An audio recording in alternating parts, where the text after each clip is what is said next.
तरविंदर सिंग मारवाह व भाजप विरोधात काँग्रेस पक्षाचे राज्यभर आंदोलन। लोकसभेचे विरोधी पक्षनेते माननीय खासदार श्री राहुल गांधी यांना जीवे मारण्याची धमकी देणाऱ्या तरविंदर सिंग मारवाह व भाजप विरोधात काँग्रेस पक्षाचे राज्यभर आंदोलन। या अनुषंगाने शुक्रवार दिनांक 13 सप्टेंबर 2024 रोजी सकाळी 11 वाजता ITI कॉर्नर नांदेड येथे काँग्रेस पक्षाच्या वतीने जोडे मारो आंदोलन करण्यात आले। यावेळी काँग्रेसचे पदाधिकारी मोठ्या संख्येने उपस्थित होते।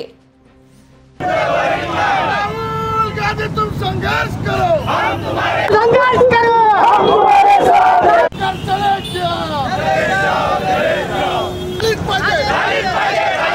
राहुल गांधी तुम संघर्ष करो, हम तुम्हारे साथ। आंदोलन करण्यात येते काय सांगाल? काल 11 तारखेला सोनिया गांधींच्या घरासमोर जी आंदोलन झालं, जी घटना घडली आणि बीजेपीचा माजी आमदार जेव्हा त्यांना म्हणतो की तुझ्या दादीसारखे तुझे हाल करू, म्हणजे तुम्ही बघा देशामध्ये गृह मंत्रालय आहे का नाही असं विचारायची वेळ या ठिकाणी आणलेली आहे। ही नथुरामाची औलाद कधीच सुधारणार नाही। जोपर्यंत यांच्यावर कडक शिक्षा यांना होणार नाही तोपर्यंत हे असे जे काही बोलणं असेल, वागणं असेल, याच्यावर जर आपल्याला कडकपणे हे जर होऊ द्यायचं नसेल तर याला आत्ताच्या आत्ता या माजी आमदाराला अटक झाली पाहिजे। आणि तरच आज जे देशामध्ये वातावरण कलुषित करण्याचं त्यानं काम केलेलं आहे।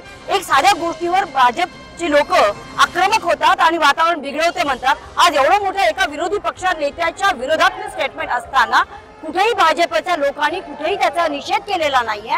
याचा अर्थ असा होतो की बीजेपीच्या जी लोक आहेत सत्तेत बसलेली त्यांचा ते या वाक्याशी सहमत आहेत। आम्ही काँग्रेस परिवार नवे सगळे जनतेने या गोष्टीचा निषेध केला पाहिजे, ही मी सगळ्या जनतेला आव्हान करते।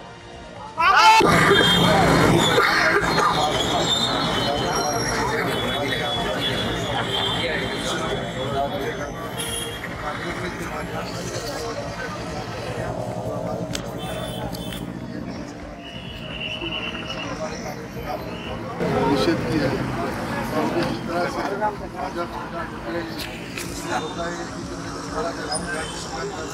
और एक घटना बने और इससे जो बयान करे माजी आमदार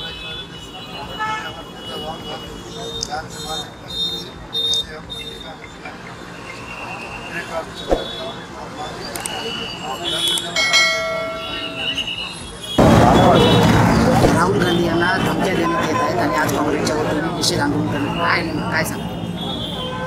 खरं म्हणजे राहुल गांधींच्या काही वक्तव्यावरचा विपर्यास भाजपतर्फे केला जातो। आरक्षणाच्या विरोधात सगळ्यात महत्त्वाचं स्टेटमेंट हे भागवतांचं आहे। त्यांनी ओपनली स्टँड घेतला होता की आरक्षण नको आहे। राहुल गांधी म्हणले जेव्हा देशामध्ये सामाजिक समानता येईल त्यावेळेला आम्ही विचार करू। सामाजिक समानता कधी येईल? जेव्हा आरक्षण असेल तेव्हाच सामाजिक समानता येईल। त्यामुळे एका अर्थाने राहुल गांधीने पुरस्कारच केला आरक्षणाचा, पण आता त्याने इलेक्शनला काहीतरी बोलायला पाहिजे त्या हिशोबाने ते बोलत आहेत।